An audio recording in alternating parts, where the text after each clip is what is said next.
It all begins with news spreading throughout the city about the identity of a scammer being revealed anonymously. Reports stated that 30% of the population had already fallen victim. The estimated damage was around 100 billion won, along with other crimes. Up to that point, everything indicated that the suspect had been living off scams since childhood. He was believed to be fleeing through the city, avoiding police capture. Due to a lack of records, no one was certain about the con artist's names, but one 35-year-old man had been confirmed. His name was Han Junwoo, and as he walked the streets, he could hear his picture being shown on the news. Thus, the police continued their investigation, racing against time. In that context, the young man remembered 30 years earlier when he was questioned about a lost item. He told the man that he knew nothing about it. Crying, he insisted he hadn't seen anything related to what was being asked. The man grew worried and began to wonder where the missing item could be. And then he realized he had to leave the place before everything got out of control. The location was a daycare that only accepted rich children. And although he wasn't married, he was there for a specific purpose. While walking through the large hall, he bumped into a woman and accidentally brushed against the wine glass she was holding. But he had done this intentionally to reach the ring the woman was wearing, and after successfully stealing it without her noticing, he politely apologized. She reassured him kindly, saying she wasn't hurt and hadn't spilled her wine. As he left her, the man felt pleased that he hadn't been caught during the theft. While holding the ring, he realized his plan had worked and he now just needed to get out. However, to his misfortune, the item slipped from his hand by accident. He then began to run desperately after the ring as it flew through the air and landed somewhere on the ground, and he was sure he had seen it fall near little Junwoo, which is why he questioned him about the lost item. But the boy cried and insisted that he didn't have it. The man grew worried that people would notice the crying child and decided to leave him. So he began to run away as one of the staff members approached Junwoo. She noticed he wasn't one of the children enrolled at the daycare and asked why he was crying. And the man fleeing was stunned to hear her say the child was an intruder. She asked him if he was the father of the unknown boy, and unable to believe what was happening, he quickly replied that he wasn't. However, to his surprise, Junwoo ran toward him, calling him dad. He, who had come there only to steal, now found himself in a huge mess. Junwoo began to cry and apologize, saying he wouldn't ask for toys anymore. The women nearby started whispering about cases where parents abandoned their children on purpose. Realizing that he wouldn't get out of the situation easily, he decided to take Junwoo with him, pretending he was his son. They left the daycare and entered a quiet alley. The man carried the child by the arm, a bit tired. He looked at Junwoo impatiently and asked what the boy's goal was. He set the child on the ground as he tried to understand why he had called him dad. But he didn't understand when the little boy said he was just acting like him. Junwoo realized that the man had been lying the entire time inside the daycare, and admitted he had been watching everything. He said that the game of lies the man thought he was playing was already over. He was happy. He had enjoyed the whole thing. The adult asked about his home and his parents, but was surprised to hear the child say he had none. He then grew concerned about where the boy lived, learning that he was homeless. Junwoo said he went wherever and did the same things he had seen others do. Until the other kids were picked up from the daycare, no one noticed him, and no one cared as long as no one saw him. Suddenly, he remembered something he had kept in his pocket. The man was confused when he heard the boy say he had won the game, and was quickly shocked when he saw what the boy was holding. The ring he had stolen earlier was now in the boy's possession. Junwoo extended his hand and asked if he had really won the game. The man began to recall the earlier moments when the boy had lied about not having it, and hadn't realized that while crying, he had hidden the ring in his hand. He was shocked that a 5-year-old child had managed to deceive him and everyone else, and he starts to worry about who that boy could be. Junwoo was watching him while holding that stolen ring. Soon, he grew saddened as he realized the boy hadn't reacted the way he expected. The man hears the child asking if he had been scared of him like the others were. He's confused about how he could possibly be scared of all that, and becomes even more shocked when he remembers it was just a small child. But he soon admits to himself that he was scared. As he observes Junwoo, he realizes the boy is talented. After thinking through it all so quickly, he prepares to say something. He extends one of his hands toward the boy, and lovingly invites him to come away with him. Junwoo widens his eyes in disbelief, and takes the man's hand, accepting the invitation. In that moment, the young boy knew his whole life would change, because for the first time, he had gained a family. The first father of his entire life, Il-nam. However, there was something he didn't know back then. Along with leaving with Il-nam, he had gained 3 other fathers. Meanwhile, a small boy was crying, begging for help because of his mother and little sister. That scene was playing on the TV at home, and little Junwoo asked what those people were doing, and he was surprised when they explained that it was like the game he liked so much. In the movie, they were acting. While watching Athena, he realized that none of it was real. At the dinner table, one of the men was quietly observing, and asked if the boy would like to try doing the same, leaving everyone surprised. Junwoo was happy to know the man thought he was qualified, since he was part of the family, so he paid close attention to the instructions he received. That night on the street, an unknown man was suddenly woken up. When he turned around, he found himself face to face with a small boy. Jungwoo was crying, begging for help for himself, his mother, and his sister, just like he had seen in the movie. Afterward, he reached out his hand holding a few bills he had received from the man, believing he had done a good job. The man who had proposed the idea was surprised to learn the act had actually worked, and even more surprised when the child asked when he could do it all again. Satisfied, he smiled, thinking about how he could benefit from it all. From that day on, Jungwoo actively took part in the cons planned by his parents. Every scam they got involved in ended in success. This made the boy an even better actor, and over time he even began creating his own scams. He started to enjoy more and more the fact that no one ever doubted his lies. Thus, he wasn't just a son of the family, he was a member of a group of con artist performers. Time passed, and the house where the boy had been raised still stood. Now an adult, he was shouting in frustration, saying he didn't want anyone messing with his work. One of the men said it was about 100 billion won, and he couldn't stay out of it. Another worried that there was really no way out, but believed Jungwoo was smart enough to come up with something. The young man put his hand on his head in disbelief, saying there wasn't much they could do and that they should give up. One of his fathers got angry, grabbed him, and said that if they were caught this time, they'd be in serious trouble. And so the men began begging their son to think of something and help them. While listening to them, stressed, someone placed their hands on his shoulders to calm him down and tell him not to worry so much. It was his first father, reminding him that soon they would all be retired anyway. He tried to say it in a carefree tone, but the hand on the boy's shoulder was trembling with nervousness. And so, Jungwoo quickly noticed the man's anxiety. The young man closed his eyes, thoughtful, reflecting that maybe this was the best thing that could happen. He was already tired of that life, and had no idea what he was getting into when it all began. After he was caught in prison, he knew that one feeling that kept growing was regret. In his cell, he kept reflecting on that useless emotion. Lying on the floor, cold and in the dark, he thought it was all over. He realized he had been raised by greedy parents with limited vision. His whole life had been lived in hiding, and he concluded that it all ended there. However, suddenly, he hears someone calling him son and opens his eyes in surprise. He soon realizes it was his father shouting in front of him. While sitting in the living room chair, the man collapsed to the floor. Jungwoo was confused, not understanding what was happening. Suddenly, a chicken drumstick appeared in front of him, and it was his first father saying he had made that food for him, while the other man was chasing him. However, the young man still didn't understand what was going on. He looked carefully at the man lying on the ground, who was laughing and saying he had saved a drumstick for the boy. Stunned, he listened in disbelief as the man told him he would be starting school soon, so he should eat plenty. Jungwoo looked at himself and didn't understand how he had become a high school student. After that, they came up with a plan for the scam they would carry out at the boy's school. While one of his fathers was talking, he noticed something during the explanation. He looked at his son, who was sitting in front of him. Jungwoo kept a distant and thoughtful gaze. Furious, the man asked if the boy was paying attention, and then resumed the explanation of the plan he was putting together. The boy, upon hearing it, immediately realized which building they were talking about. They believed that if the son attended the school, he would build trust, and with that trust, go to the hotel with the principal. And there he could hand over the fake contract papers for him to sign. He would then head to the planned location where Jang Junwon and Park Bing-sik would be waiting disguised as criminals. The principal would ask to cancel the contract,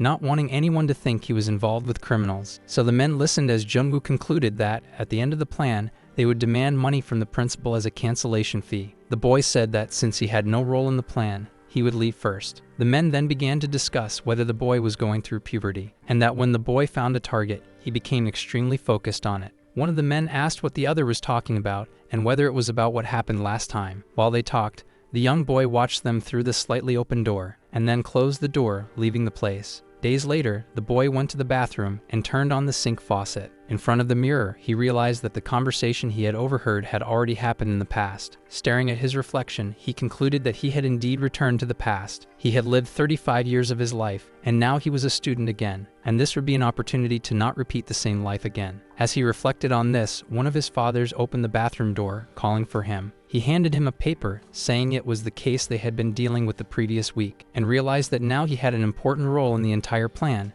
and the man believed the boy could handle it. Jungwoo, looking at the paper, mentioned that it was an important job, but also pointed out that it was dangerous. Furious, the man said that nothing they did was all that dangerous. After saying that, the boy noticed the expected reaction from Jang Junwon, and he saw there was a backup route plan in case of special circumstances, using a boat. But looking at the list of passengers, there were 4 names, and none of them were Jungwoo. The boy quickly concluded that he wasn't included in that plan, Jang asked if he was scared and if he was going to abandon them. However, our hero replied that he would never do that since he had been doing well so far. The man explained that the boy would attend that school because of the principal involved. That way, the boy couldn't show his face recklessly or make friends. Moreover, he reminded the boy that they were the only ones who would accept him. No plan that had reached our young hero had ever failed, but if any did, it would have been because of his father's will. They controlled him, brainwashing him to serve their own gains, seeing him only as a tool for making money. Thus, that was the only way the men feared the boy would be exposed to the outside world. Since he was little, he watched movies that encouraged him to act and lie. The men feared that if he changed his mindset,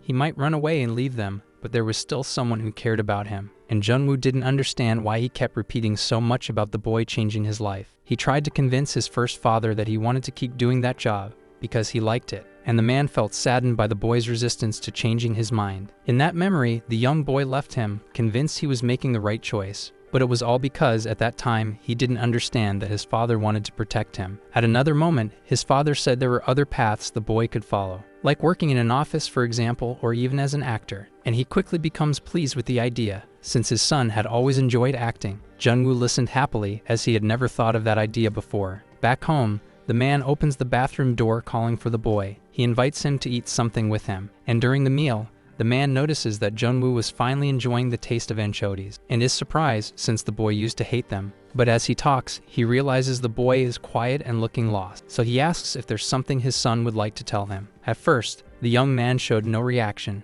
but when he started to speak, his father listened attentively. However, he didn't expect his son to say that his life was coming to an end. After that, at school, one of the staff members was trying to gather the scattered students. As he worked, the man could feel the mood on that first day of the retreat. While gathering the group, they called for Han Junwoo to join them. When the boy heard his name, he said he'd be right there. As a staff member was informing the students of the instructions, the young man noticed something on his phone. His father had sent a text message wishing him a good trip. The boy smiled as he read the message, and so the group continued their field trip on a bus. When they arrived at the location, it was already night, and the weather was rainy. One of the bedroom doors inside the lodging was closed. A man sat alone, complaining that those kids were always causing trouble. But as he opened his box, he thought it was all this effort that made it worth it. And inside it, there were some bottles of alcohol he had brought to the retreat. Satisfied, he started planning that he could drink with one of the teachers that night. But suddenly, he was startled when someone burst through the door of the room. He wasn't expecting any visitors and was confused about what was going on. Junwoo stormed into the room,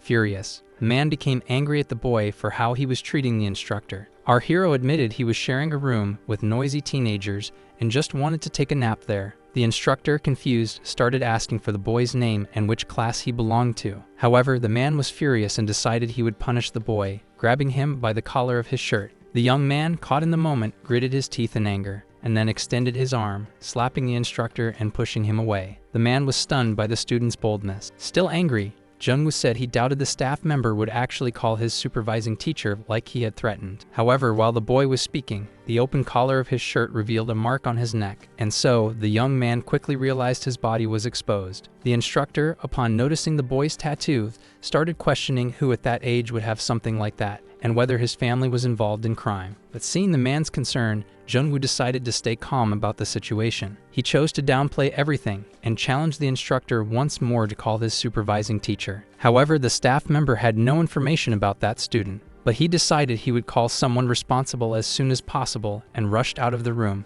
As Junwoo watched the man leave, he realized he could run off faster than expected. Sitting on the couch, he noticed a box in front of him and was pleased when he saw what was stored inside. There were the hidden drinks the staff member had brought to the room. In the hallways, one of the employees was explaining to an instructor that Junwoo wasn't the type of student to cause trouble, but the instructor was still concerned about the tattoos he had seen on the boy, and so they decided to check the room. When he opened the door, the man shouted, calling for Han Junwoo, but upon entering, he saw that the boy was no longer there. The staff member noticed a strange smell and asked if an instructor had been drinking alcohol in that room. While denying it, the other staff member noticed something odd, and then pointed to the table in the center of the room. There were several bottles, cans of alcoholic beverages, and cigarettes. The instructor tried to convince him it hadn't been him, but the man no longer believed him. He looked toward the window and saw that the night was rainy, and concluded that the priority now was to find out where the boy had gone. Meanwhile, outside, Junwoo was standing in the rain, far from the school's lodging, he was staring at the sea. The young man was deep in thought about everything he was experiencing at that moment.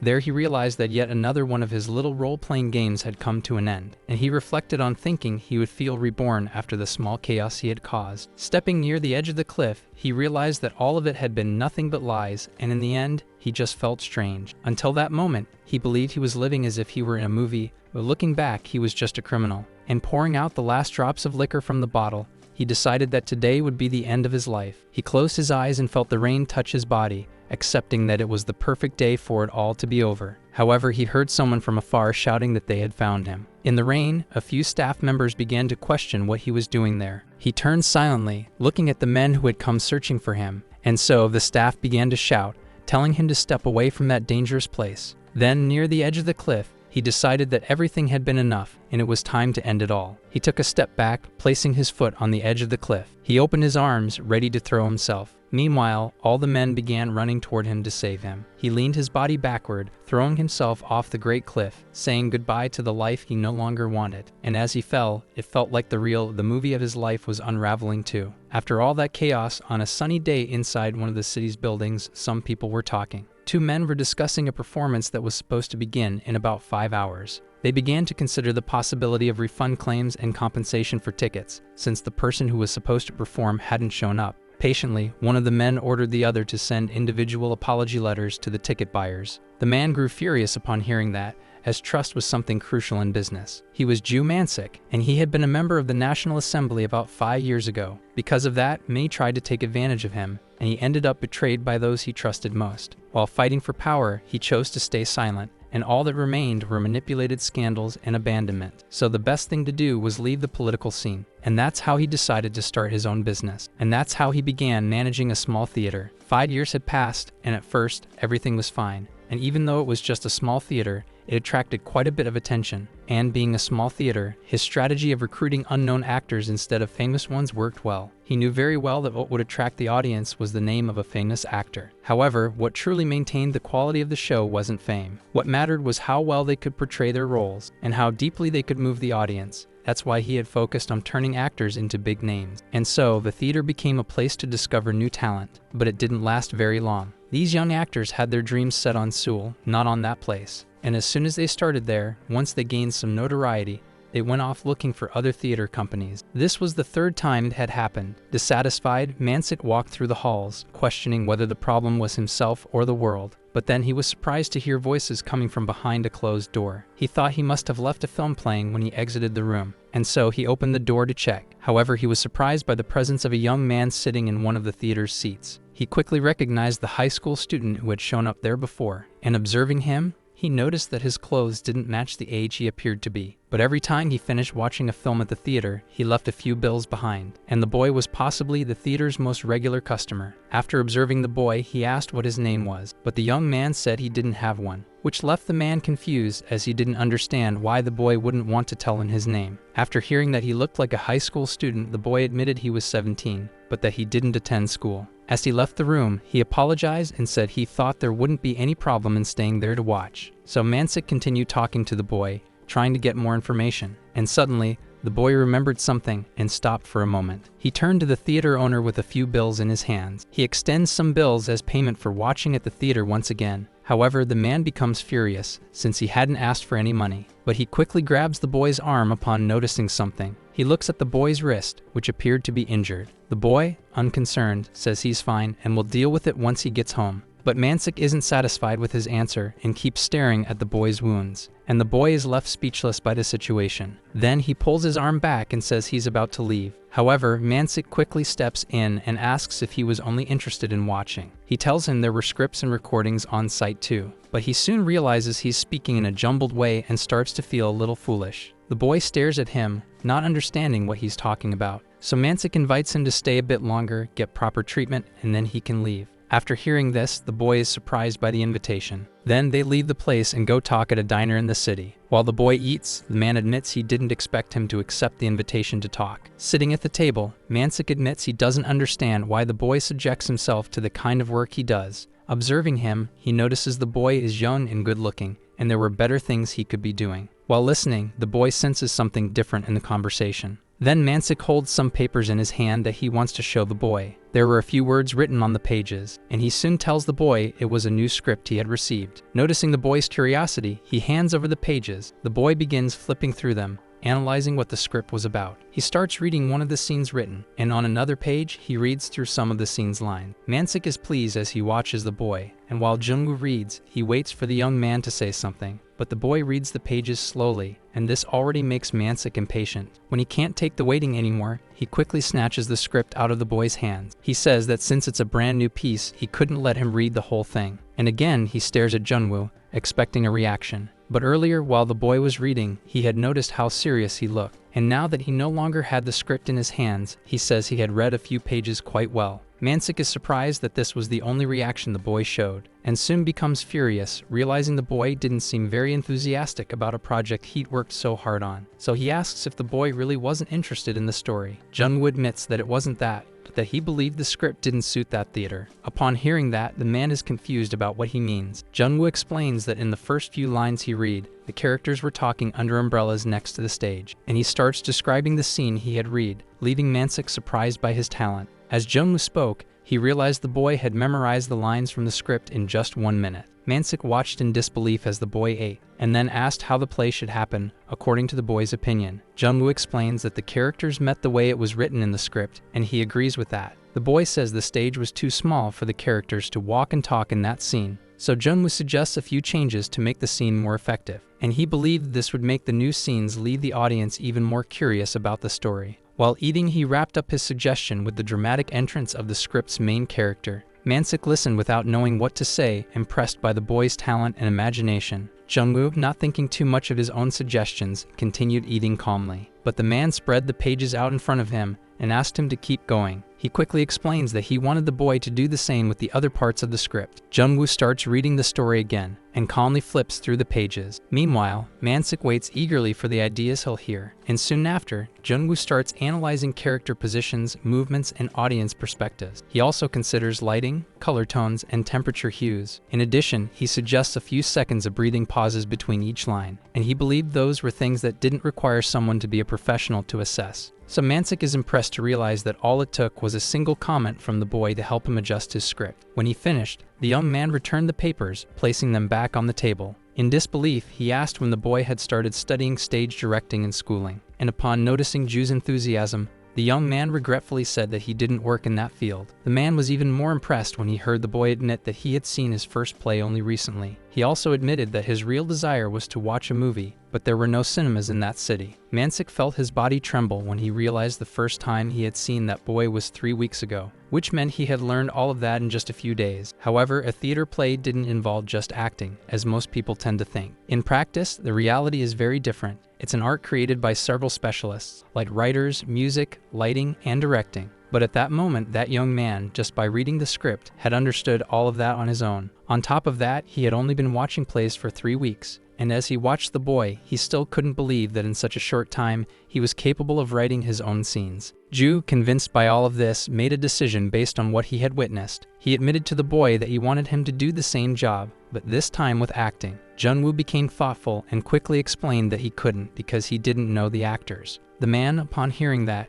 concluded that the boy had a limitation when it came to writing dialogue. Mansik understood, believing it all depended on the actor's ability. However, the young man explained that it had to do with things like habits or facial expressions that didn't go away with acting. In other words, if he didn't master that, he wouldn't be able to direct the actors properly. Ju, upon hearing that, was once again amazed by the young boy's ability. The man knew he was in denial because it was hard to accept something like that, and he was surprised when Jungwoo suggested that he smile in front of a mirror to understand what he meant. Jungwoo had noticed that he dilated his pupils when he smiled, which would be ideal for a serial killer character. Once again, the man listened in shock, not knowing what to say. Jungwoo explained that he was just joking as he got up to leave the diner. Speechless, the man realized that this boy had a brilliant talent. Noticing that Mansik wasn't showing any reaction, the boy asked if he was also leaving the diner, but getting no answer, he said he was heading out and thanked him for the meal. Once alone, the man, still impressed, felt as if he had been hypnotized. Mansik had many questions about the boy,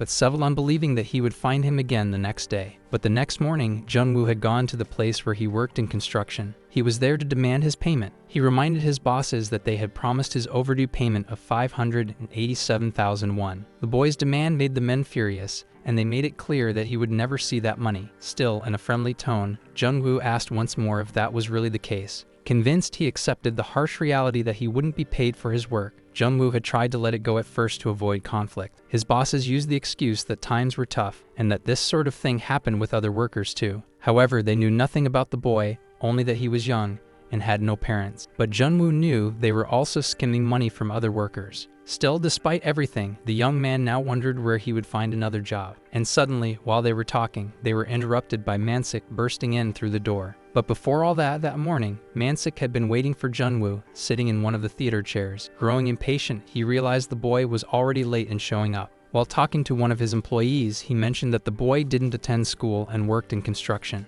As a suggestion, the man told Mansik to look for the boy at some of the construction sites. It turned out Mansik hadn't thought that he might be working, and he was surprised by the idea, so he ran out of the theater to look for Jungwoo. He began running through the streets, hoping to find him, and after a short run, Mansik was already out of breath. When he arrived, he came across a huge construction site. There, he noticed a small closed room where he could hear some people talking. He decided to open the door to check. He entered the room yelling, demanding to know why they were cutting the boy's wages. The men were shocked by his sudden entrance and told him that the area was restricted. He grew furious and flipped the table in the room, throwing everything into the air. Jungwoo watched without knowing what to do, while the man said it was shameful what the others were doing. He turned to the boy, calling him, asking why he was just standing there. Then he decided to leave the place, pulling the boy along with him. After that, the two of them left and returned to the theater. The young boy listened to Mansik complain about the behavior of those men. However, the young man didn't understand why he was so bothered by the situation. The man explained that he disapproved of that kind of behavior and that he should report them, and reminded him that he was an adult trying to help the young man, and that he should be grateful. But when he finished speaking, he looked carefully at something he had just remembered. Looking at the boy, he noticed something different. His wrist, which had been injured, was now bandaged. He suggested that Jungwoo leave his construction work behind and come work there with him instead. But after offering the job, he suddenly remembered and began to think about how much money he had lost in the last month. But he was quickly interrupted by the boy, questioning the reason for all of that. Mansik also pointed out that working there, he could keep watching the plays he liked. However, the boy still didn't understand why the man was trying to help him. Mansik explained that his part-time employee had quit, and now he was looking for someone new. Jungwoo noticed the concern in the man who didn't seem to have much money and was already worried about many things. He got offended when he heard that, thinking Jungwoo believed he wanted to steal from him, and he became even angrier when the boy confirmed that thought. The man said he would pay him even if he had to work in construction in his place. After that short argument, he started to look thoughtfully at the boy. He began remembering the previous day and realized he didn't remember everything the boy had said. But he felt it was unacceptable to let the boy waste his talent on construction work. He believed everyone belonged somewhere, and he wanted to keep the boy close. While the man was reflecting on this, the boy waited in silence. But suddenly, he was surprised when he realized the boy was showing interest in the offer, and he asked if, by working part-time, he would also be paid for watching the plays. After that, a new day was breaking outside the theater. Mansik waited standing, leaning on a pillar. There, the man started to wonder why the boy wasn't coming out. Looking at the clock, he questioned if the boy might be more meticulous than he thought. It had already been about a week since Jungwoo started working there, and that day he was supposed to organize the rehearsal room mess. However, he should have started organizing 3 hours earlier, and when Mansik realized how much time had passed, he thought they might eat together when the boy finished. So he decided to go to the room to see if something had happened due to the delay. And then he entered the room, asking how long it would take him to finish everything. However, he was startled by what he saw, and stood confused, seeing the young boy crouched on the floor with several books scattered around him. The boy explained that the shelf had collapsed. So he looked at the shelf with all the scripts organized and concluded he already knew what had happened. He believed that while the boy was organizing the room, the shelf had fallen over, causing him to lose time. But even so, looking around, other books were also spread across the table, and other things were out of place, like a flower vase fallen onto his things. The boy explained he had gotten interested in reading the script, but Mansik was confused by all the mess and asked if the boy had been rehearsing the performance. And then he noticed something he hadn't before. The book in the boy's hands was a Russian play, and he questioned the choice of a Russian book, considering there were so many Korean ones. But the boy pointed his finger, explaining he had already read all of those, and that left the man shocked once he realized what that meant. When he looked at the shelf, he saw that Jungwoo had already read all the books stored there. And in the middle of all that disorder, Mansik asked why he had chosen a Russian script. While the boy held the book, he was asked if he even knew the language. However, the boy admitted not exactly, and then he pointed to a book on the shelf, a Russian dictionary. He explained that he had looked up several words and thus managed to get an idea of the book's context. Upon hearing this, the man was stunned. He was in disbelief, realizing that just by looking at a few new words, the boy was already gaining knowledge of a new language. He began observing the book in the boy's hands once again, and soon realized which work it was. He had studied that script countless times in the past and already knew which chapter the boy was reading at that moment. It was the scene where the character vents his emotions, knocking things over in his room. Upon observing, all those things scattered on the floor weren't there randomly. The boy had captured the emotions of the character in the scene perfectly. All of that without even knowing the basic principles of classical acting. And so Jungwoo stayed quiet while the man asked what he wanted to become in the world. Mansik couldn't understand why the boy wouldn't respond to him when he was near. He wanted to know the boy's dream. Was it theater, acting, directing? He wanted to hear it. But he was surprised when he heard the boy admit that his dream was to live exactly the way he was living in that moment. But back then, he didn't understand what all of that meant. He listened, confused, as the boy explained that he was just setting the stage before the scene began. Jungwoo showed no reaction when the man asked him if he would start acting. But Mansik was satisfied to realize that the boy hadn't rejected the offer. He was also surprised to notice that the boy was interested in acting, as he had assumed he was focused on directing. Then it started to make sense. His great interest in watching the stage performances, but he emphasized that he still believed the boy had more talent for directing than acting. Jungwoo explained that he hadn't arranged the place for no reason. All those objects were placed with purpose. Mansik quickly responded that good actors could convey emotions anywhere. However, the boy explained that on stage, things work differently, and the man grew confused, unsure how the stage itself could be connected to acting. Jungwoo said that on stage, everything needed to be in harmony, and that was just as important as acting skill. Therefore, his desire was for the stage itself to be perfect. Upon hearing that, the man became thoughtful.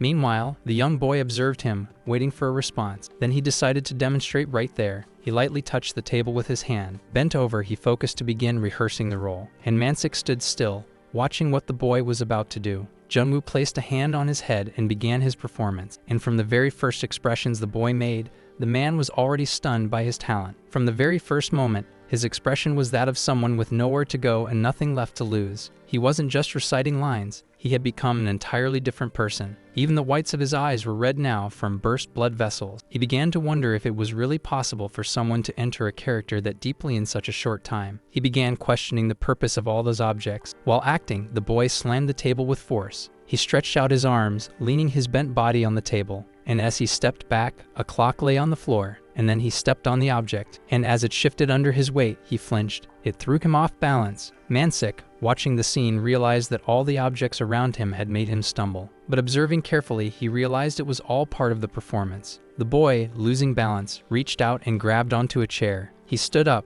trying to compose himself. His body was trembling. Then he sat in the chair, looking anxious. Mansik, watching the scene, grew more and more impressed. He realized that not a single movement had been a mistake. Grabbing the chair while falling had been completely natural. His posture, the angle, the way he moved his body, and the broken objects scattered around him had all been planned. Even his pale expression as he sat, as if he had no strength left to stand. He realized the boy was right. All the elements had to be in perfect harmony. When the performance ended, he stood up normally and turned to Mansik. Even though he was amazed, the man decided that it wasn't over, and told the boy he should go up on stage that very moment. Chapter 8. Up to that point, it had been 2 years since Jungwoo had separated from his parents, and it hadn't been easy to find a part-time job. But he had decided he no longer wanted his old life, so he had spent every day working in construction, building a satisfying routine. However, even though it was satisfying, he knew there was something more. He knew exactly what he had been desperately searching for. While working in construction, people would say he was young and should be out having fun. One of his coworkers had mentioned there was a theater in the neighboring town,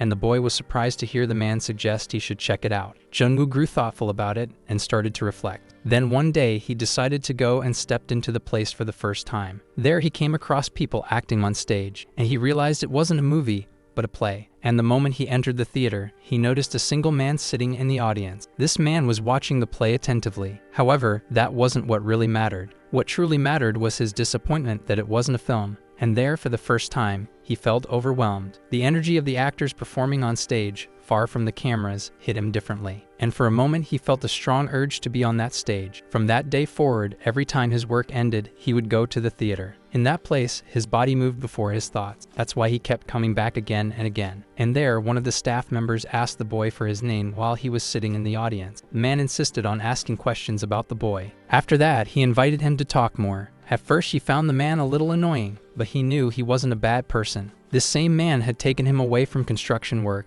believing he was wasting his talent with those people. And so he realized that people like him probably hadn't had an easy life either, and he was happy to know that. And after all that, he finished his performance for Mansik. The man, who had been impressed by everything he had seen, wanted more, so he said the boy needed to be on stage. Mansik admitted he hadn't expected much from the boy's acting, and that emotions come with experience. Besides, no matter how talented he was only 17 and had limitations. He also knew the boy had an exceptional mind, but that was different from having a natural artistic talent. But either way, after all he had seen, he realized something. Everything he had believed was a thought from his limited mind. He realized that all the skills he admired in the boy were tools that helped him prepare to perform. While the boy picked things up off the floor, Mansik said he wanted to see him acting on a real stage. But the boy said that wasn't what he had planned. And upon hearing that, Mansik became furious, saying his talent was being wasted, and that he could become someone great. Jungwoo started organizing the items on the shelf, and his disinterest left the theater owner confused. The boy admitted he had no desire to become famous, and the man was speechless at the boy's thinking. The young man knew his own talent, and that becoming famous was natural once he started acting, but that shouldn't be a reason to give up. He tried to convince him, saying in an understanding tone that he knew the boy had a difficult past. Mansik admitted to the boy that getting this far hadn't been easy for him either, and then told him he'd take responsibility for whatever came next, but that the boy should do whatever he wanted and live his life. And upon hearing this, the boy quickly turned his face toward him. He found it strange that the man wanted to take responsibility for someone he'd known for less than a month, and was surprised when the man confirmed he was willing to. Mansik begged to know what the boy wanted in exchange for starting to act, and with that, Jungwoo was preparing behind the stage curtains. He anxiously peeked through the gap in the closed curtains, and there he realized he had really stepped onto the stage to perform in front of so many people. In the audience, some people were sleeping and looking at their phones. Others were having fun and chatting among themselves. Back behind the curtains, he watched them from a distance. It wasn't like he didn't understand how his uncle Mansik felt. In truth, it was something he pretended not to know. That wish for him not to waste his talent and the offer of a job that let him watch plays freely. And now the man was willing to take responsibility for the boy's future. Maybe that's why he couldn't refuse him, and now he was up there on the stage. And slowly, the curtains began to open, and so the young boy stood before a crowd of people, ready to begin his performance. Mansik watched from afar, behind the scenes. Seeing his style, he was happy to realize it was finally starting. One of the theater staff asked if that was the boy he had mentioned. Mansik explained that despite the boy having had very little time to prepare and the script being long, the boy possessed an extraordinary talent. Thus, 5 days would already be an impossible amount of time for anyone to prepare without learning the basics of theater. But he told one of his staff that the boy hadn't had 5 days. He'd had only a few hours. Mansik revealed that young Jungwoo had only had 12 hours of preparation since the script landed in his hands, and even so, the young man was there, ready to begin the performance. After the curtains opened, the boy extended his hand to begin the scene. Seated in a chair with the spotlight on him, he began his monologue. People in the audience started whispering about what they were seeing, and in no time, they were stunned by the boy's talent. He recited his lines, and in a touching manner, began crying during his performance. The scene was about someone who had been left behind, and the emotions they experienced because of it. Everyone in the audience grew more and more amazed by his talent. The boy acted out the line that he couldn't have done anything differently. He stood up from the chair forcefully, letting it fall to the ground. He said there were no choices, that he and his beloved lived in different worlds, and then knelt on the floor sorrowful. And so the audience was even more moved by the story. The theater employee, watching from a distance, was impressed. He asked Mansik where he had found someone like him. Mansik realized that even without a voice projector, everyone in the audience was focused on his performance. The man explained that it wasn't about memorization. It was that the boy had become the character on his own, and the lines changed slightly as the emotions came. So if the boy on stage really were the character, that's exactly how he would have spoken. As the play continued, a woman slowly entered the stage. The character greeted Jungwoo's character, and looking at her, he called her Ellie. And at that moment, Ellie collapsed into the boy's arms. He wept as she delivered her lines, until suddenly, she forgot what she was supposed to say. Mansik panicked as he realized what was happening. Unsure of what to do, he saw that the girl had forgotten her lines. It wasn't uncommon. An actor with little experience could easily forget their script on stage. But unlike in films, in theater, There's no way to reset the scene, so the actors must act naturally. Jungwoo began to improvise in the scene. She said she didn't need to say anything else because he already knew. And just like that, he continued the play, taking control of the situation. He carried on with the performance, embracing the girl who had collapsed to the floor. And so, in a tragic and moving moment, the curtains closed, ending the show. The audience watched, deeply touched, and when it ended, a wave of applause erupted from the crowd. Behind the curtains, Jungwoo and the young actress still hadn't left the stage. Mansik watched them as he walked. The man was astonished to realize that all of that had been prepared in just 20 hours. Most actors needed weeks to memorize their lines, but the boy had done it in just a few hours. And beyond that, he had been able to support a mistake made by the actress at the end of the scene. Mansik and his staff were amazed at how naturally the boy carried himself after finishing his first performance. He told the boy that it was wrong to think he hadn't prepared for the role. If the boy paid attention, the stage, the chair size, the movements, the colors, and the lights had all been changed. The staff member was surprised to learn that Mansik had allowed Jungwoo to change everything. Mansik explained that the boy had constantly made suggestions about how things should be, so he had no objections, but he quickly emphasized something important he had realized. That young boy was better than everyone else there. After that, sitting in the dressing room, Jungwoo began to experience a strange feeling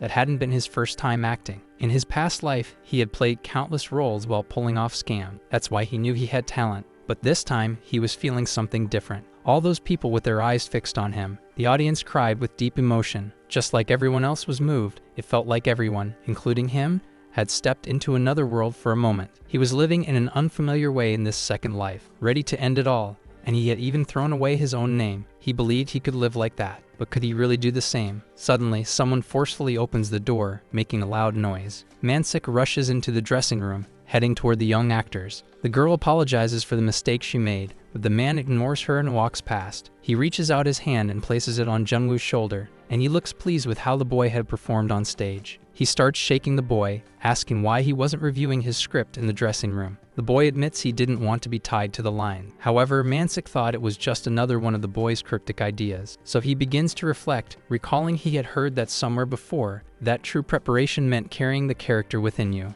Then he remembered a woman saying that when faced with a long script, you shouldn't cling to your lines. Instead, you should understand the character's emotions and act naturally. He had heard the actress say from the stage that this was how she had been working for around 20 years. But what was curious was hearing those words from someone who had only just started acting. In addition, the boy said there were many unfamiliar terms in the script, which was giving him a headache. When Mansik heard that, he was speechless. And analyzing the boy, he realized he still didn't know the basic stage terminology. He soon realized he had handed the script to him without even thinking about that. While they were in the dressing room, one of the theater staff called the actors to begin the second act of the play. Jungwoo stood up. Mansik was surprised when the boy called out, and he turned to the man and told him he'd be back soon. On stage, he continued his performance alongside Ellie. He delivered his lines with confidence and smoothly carried the story forward. At the end, the audience applauded enthusiastically and joyfully. However, someone was watching from afar with a serious expression. This man felt satisfied knowing he had finally found the boy. Time passed, and on the day after the performance, the young boy was inside the theater, sitting on the floor. There he was reading some books and scripts, but he was soon interrupted by someone. Jungwoo looked up to see Mansik holding a bag. Then the man poured some books he had brought onto the floor. The boy looked surprised, and the man said that while studying might not be fun, it would be useful for him. There was only one bookstore in that entire town, and he had gone there despite the heat. Jungwoo, holding one of the books, concluded that the man must have been bothered by what he had said about not having them before. Still seated on the floor, the boy started flipping through the new books he had to read. Watching him, Mansik thought the boy probably didn't even need to study that kind of theory, and he began to wonder if he was repressing the genius instincts the boy displayed. But to his surprise, the boy found the reading enjoyable. He admitted it was the first time he was studying that subject, and it was more fun than he imagined. Mansik was stunned to learn this was the first time he had read something like that, and the boy admitted that it wasn't just actors who were capable of acting well. Not understanding what the boy meant, Mansik warned him to be careful with what he said outside that room. Jungwoo quickly pointed out that it was the man who got involved in things without thinking first. Mansik didn't understand what the boy was referring to, and the young man clarified that he was doing exactly that at that moment. So Mansik didn't show much expression when he heard that he didn't know anything about the boy. After saying that, the boy went silent, watching him while still sitting on the floor. and so he became thoughtful about where that conversation was heading. After closing the book, he asked if it was really Mansik's wish to make him famous. But surprisingly, he said that wasn't exactly what he hoped for. He explained that what he truly wanted was for the boy to live doing what he really wanted to do. Moreover, it had taken quite a lot of his time to understand that. He admitted he imagined the boy thought he was just trying to use his talent. He explained that even if the boy hadn't done a good job on stage, he still would have bought him that book. Jungwoo listened, but still believed his friend was benefiting a little from his talent at the theater. Then he said he had enjoyed the book, and that, either way, he would need that knowledge. The man was surprised, and the boy continued studying the subject. Thus, Jungwoo concluded that one day he would repay everything Mansik was doing for him. That afternoon, at the theater, someone arrived asking for the owner. Mansik was surprised, as he wasn't expecting any visitors. However, when he saw who had arrived, he was shocked. The mysterious man was surprised to learn that he was the owner of the establishment.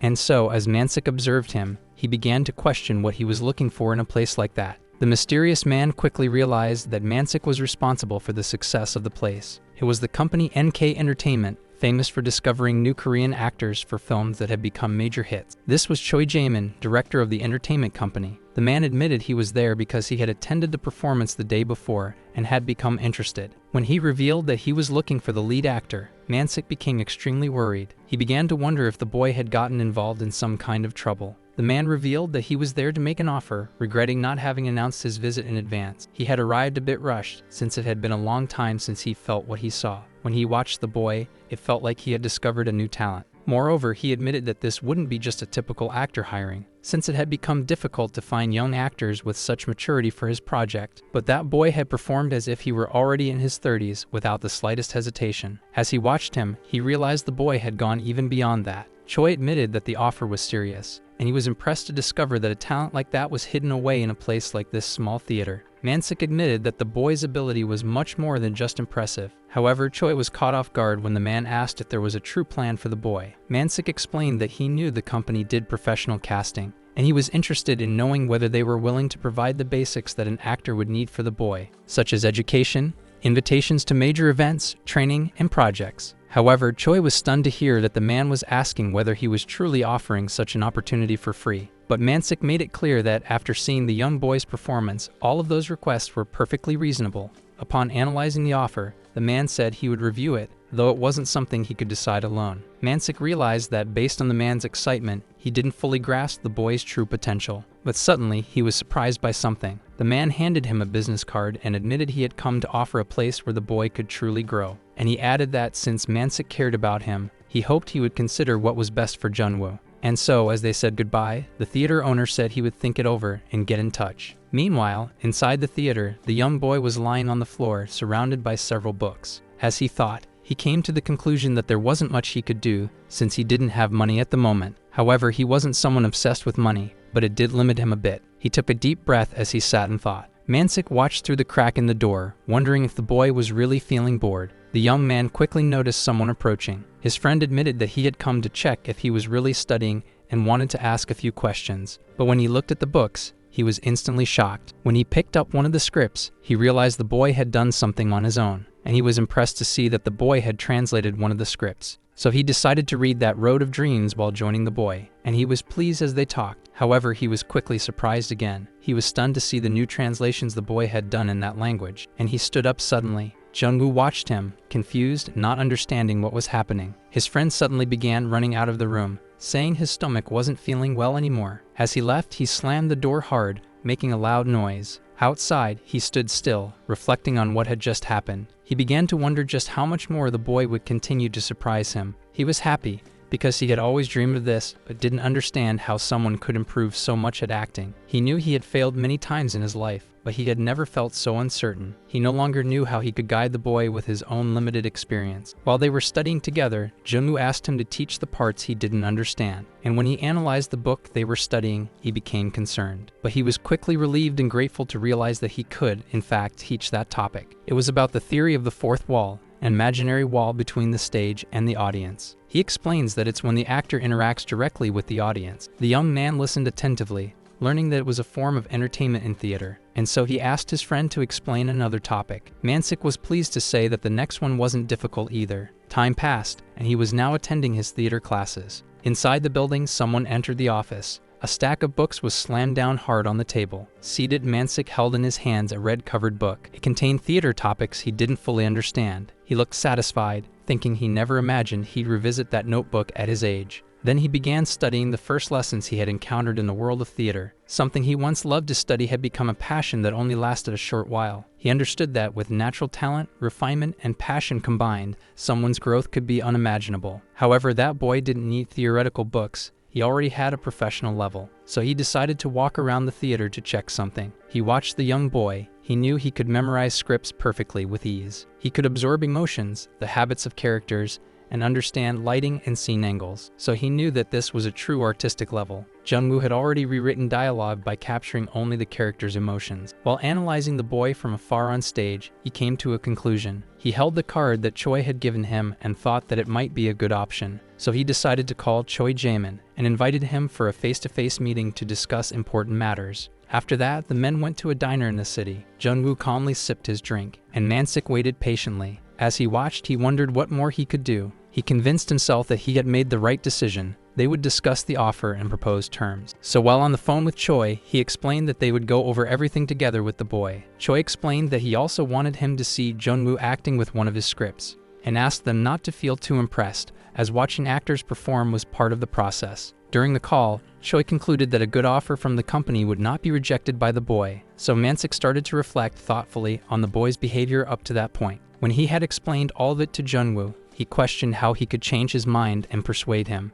While at the restaurant, Jungwoo ate his meal, and his friend, Mansik, watched uncomfortably, saying he felt strange around the boy. He asked if the young man had ever been to Seoul before, and surprisingly, Jungwoo said he hadn't, since he had never traveled. Hearing that, Mansik was shocked, unable to understand how he had never gone anywhere when the opportunity was there. But he quickly realized that wasn't the point. They were there to talk about something else. So he asked if the boy had heard of the Yuksum building, and said he'd be surprised seeing it in person. Excitedly, he said it had 63 floors. However, the boy didn't show much interest. He continued eating quietly. Mansik explained that Seoul would be tomorrow and invited him to come along. He said it was a place completely different from rural areas, and mentioned other tourist spots the boy could visit. But the young man remained silent, trying to stay enthusiastic. The man began to think of how he could convince him, and soon admitted he wished the boy would at least take a look at the city. However, Jungwoo still seemed disappointed, and said that he had a friend who was very greedy when it suited him. But Mansik listened in disbelief,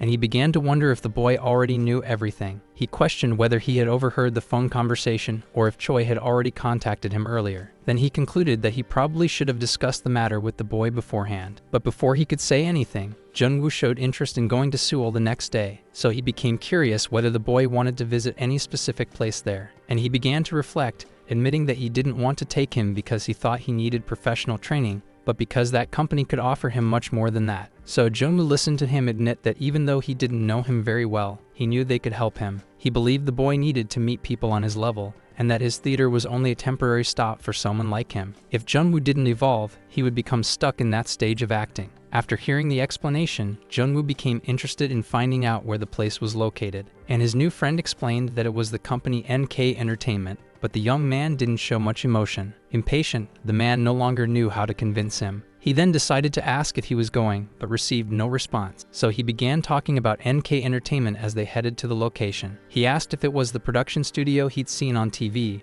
with all that new equipment launched that year, and soon heard the man confirm it while checking the window. As they spoke, they were greeted by a staff member. She led them to the door of a room and asked them to wait. Mansik took a deep breath, seemed to calm down, and prepared himself for what was to come. He then extended his hand to reach for the doorknob. Outside, Jungwoo asked if his friend was going in with him, but the man explained that he was only opening the door for the boy. As he entered, Mansik wished him a good conversation and told him to come back safe. So while walking into the room, he heard someone welcome him. Inside, two men were waiting for the young boy. Choi extended his hand, pointing to a chair and inviting him to sit. Jungwoo, while observing, immediately recognized Choi Jaemin and realized that sitting next to him was someone else. It was Gil Junho, the acting director of NK Entertainment. And so, the young boy calmly entered the room to talk about whatever they could, and he stared at them closely, analyzing the situation. He reflected deeply on Junho's importance within the company. He had been such a famous actor at one point, and anyone who liked movies would know who he was. And currently, he was playing supporting roles, and someone like him wouldn't normally appear in a place like that. which meant he was there with a purpose. Choi began the conversation by kindly asking the boy's name. The boy explained that he didn't have a name and was planning to choose one at that moment. The man, upon hearing that, found it curious that he wasn't called by anything. Additionally, upon analyzing the boy, he found it odd that he wasn't the slightest bit nervous in his presence. And he began to believe Junwoo knew who he was,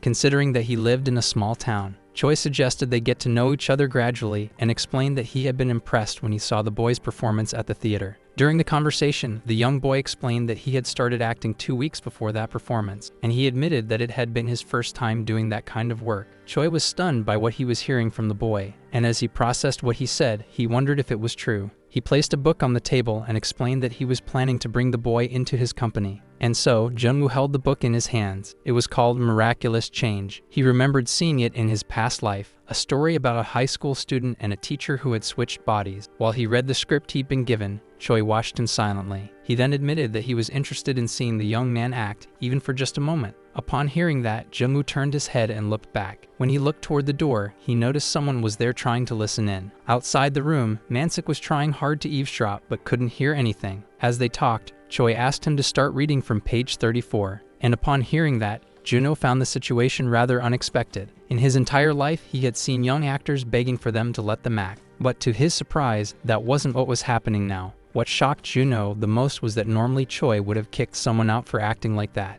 In other words, it made him question just how good that boy really was. And so, Junwoo opened to page 34 and read the scene that took place in a noisy school hallway. Their students were chatting, causing a lot of noise, and Taekyam tried to understand what was happening around him as the camera moved closer to his face, capturing his expression. Among so many students, Taekyam appeared extremely confused and frustrated. He adjusted his tie, wondering why he was even there, but then was startled to notice that something had happened to his voice. After finishing that part of the scene, Choi turned to the boy and said that it would be an easy line to try. Junwoo started forming a script in silence, and once again looked to the side, distracted. He kept glancing at the door of that room, thinking about his friend Mansik. He looked for a moment at the ceiling in the corner of the room, lost in thought. He placed the script back on the table and admitted that he couldn't do it. Choi, confused, tried to understand if something had gone wrong. He walks over and touches the notebook, saying he couldn't truly feel those lines. The man, curious, then asks if the boy had struggled with the setting where the scene took place. But he admits it wasn't about the lines, it was that the room was too quiet for such a chaotic scene. There were sounds of skateboards, laughter, and the wind blowing through the window. All those noises blended with the characters' dialogue, and that was what was missing there. Upon hearing that, Choi begins to wonder if all of that would really make a difference. Juno watched him attentively and thoughtfully. He puts his hand on his chin without showing any reaction. But analyzing the boy's words, he becomes confused. Then, the man suddenly stands up,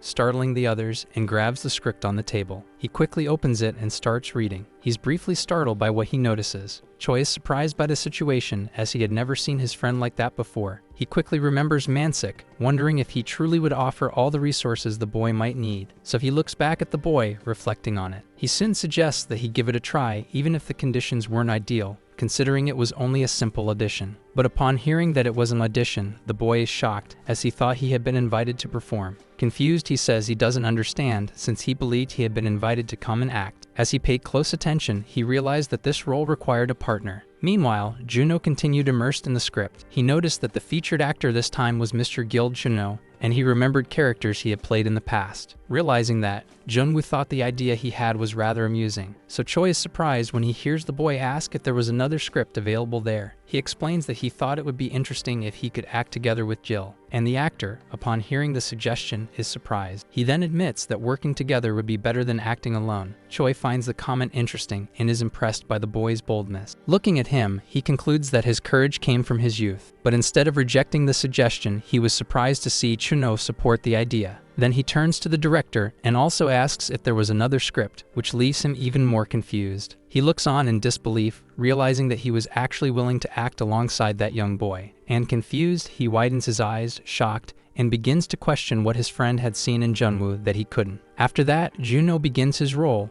playing a deeply concerned man. He shouted at Junwoo, saying he should. Choi, watching his friend's performance, wasn't impressed, as he already knew he was very talented. Juno was playing the role of a 40-year-old teacher. Next, Junwoo begins shouting as well, saying he was also upset about the situation. Juno says that after switching bodies, the other had become younger, but he hadn't. He complained about his clothes, which made Junwoo's character even more curious, as it wasn't the right moment for that. While acting, Juno was impressed with the boy's talent. He thought maybe it was just in his head, but the boy was truly adapting to the scene with ease. Juno says it wasn't his fault, and Junwoo's character also reminds him it wasn't his either. The boy reminds him that while their bodies were switched, he shouldn't do anything reckless with his body. He watched, surprised at the boy's physical expressions during the performance. A trembling body, anxious expressions combined with a certain steadiness. In addition, the gestures, the angles in his gaze, and slightly narrow movements. And while acting, the man realized that not even he could have pulled it off with just a script, without proper preparation. Junwoo was desperate in the scene as his character was extremely stressed. Soon he calms down and goes quiet. They continue acting, and the boy expressed himself heavily through body language, gestures, and facial expressions. Meanwhile, Juno didn't show any reaction, but he was deeply shocked. He knew that if the boy truly decided to stand out,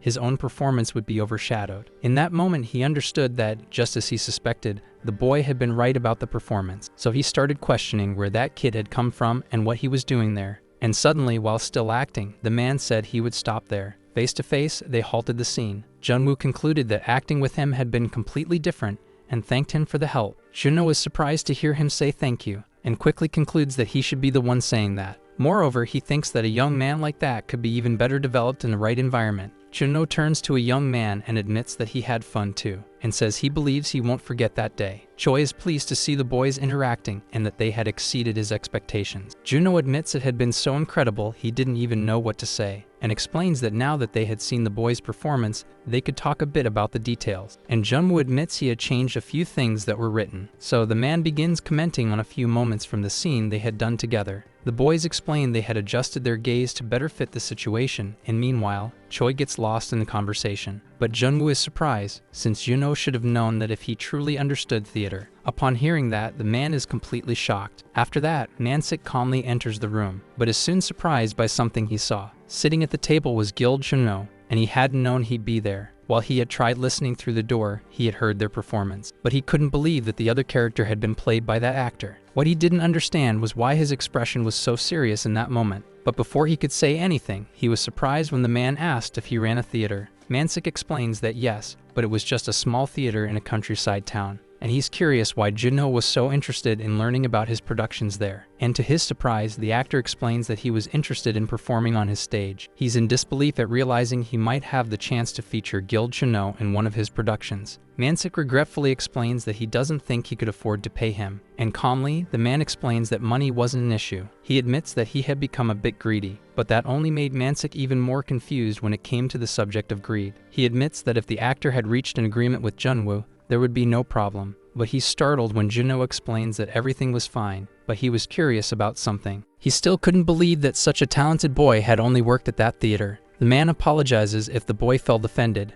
but Nansik found the thought completely understandable. In a casual tone, Nansik explains that it was hard to even call what Junwoo did for the theater work. He admits that he didn't know much about the boy, just that he studied and read a lot of scripts and books. Upon hearing that, Juno is in disbelief that the boy learned so much with so little. He begins to recall the boy's performance and soon concludes that he was self-taught. Nansik explains that it was a natural talent, and no matter how much he questioned it, he would just end up frustrated trying to understand. Still, afterward, Juno explains that he was still interested in working at his theater. Nansik listens to the proposal satisfied. The actor gives a light, content smile, and so the two seal the deal with a handshake, eager to work together. After that conversation, Junwoo waited outside, observing some paintings. He analyzed them closely while thinking about the conversation he had just had. He stayed there observing what each depicted scene was about. Thoughtful, he showed no reaction. He began to recall the scenes he had lived through while teaching alongside Juno, and even so, he still showed no reaction. He was soon interrupted by Choi, who arrived and greeted him. The man looked happy and satisfied even before saying anything. Junwoo says he was about to ask if the man truly wasn't interested in being part of his productions, and so the young man watched him, considering the opportunity. However, the man is surprised when he hears the refusal. Choi respects his decision but admits he had never felt so disappointed before. He hands him a card, saying that if he ever changed his mind or needed help with his performances, he could reach out.